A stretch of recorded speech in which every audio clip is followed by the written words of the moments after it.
kenalin tentang beberapa materi yang ada di pengantar akuntansi 2.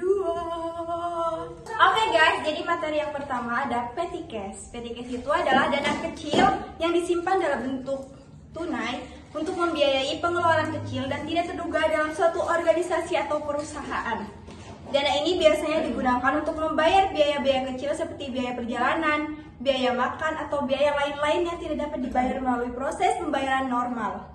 Petty cash biasanya dikelola oleh seorang petugas yang bertanggung jawab untuk mengisi dan mengawasi penggunaan dana tersebut. Kedua, rekonsiliasi bank. Rekonsiliasi bank adalah proses membandingkan catatan keuangan internal perusahaan dengan laporan bank untuk memastikan bahwa kedua catatan tersebut sesuai dan akurat. Tujuan rekonsiliasi bank adalah untuk mengidentifikasikan dan memperbaiki perbedaan antara catatan perusahaan dan laporan bank, sehingga memastikan bahwa laporan keuangan perusahaan akurat dan dapat diandalkan. Proses ini melibatkan pencocokan transaksi, penyesuaian kesalahan, dan penghapusan item-item yang relevan. Ketiga, ada akun receivable atau piutang usaha.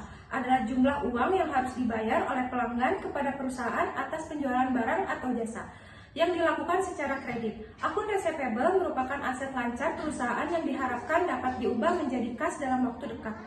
Perusahaan perlu mengelola akun receivable dengan baik untuk memastikan bahwa piutang dapat ditagih dan diubah menjadi kas secara tepat waktu.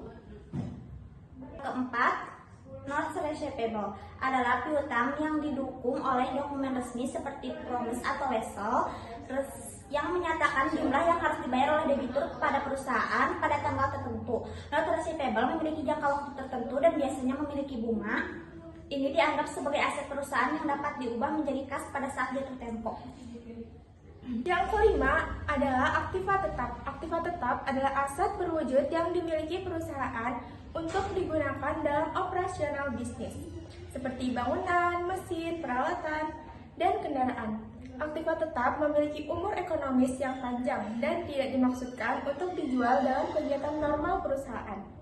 Nilai aktiva tetap biasanya disusutkan secara bertahap selama umur ekonomisnya melalui proses depresiasi.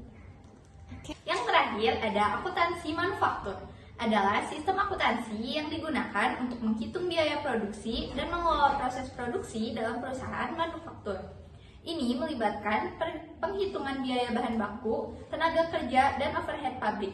Untuk menentukan biaya produksi produk, akuntansi manufaktur membantu perusahaan memantau dan mengontrol biaya produksi serta menentukan harga jual produk yang tepat. Oke, jadi segini aja dari kita teman-teman semuanya. Terima kasih. Sekian dari kita. Terima kasih dan semoga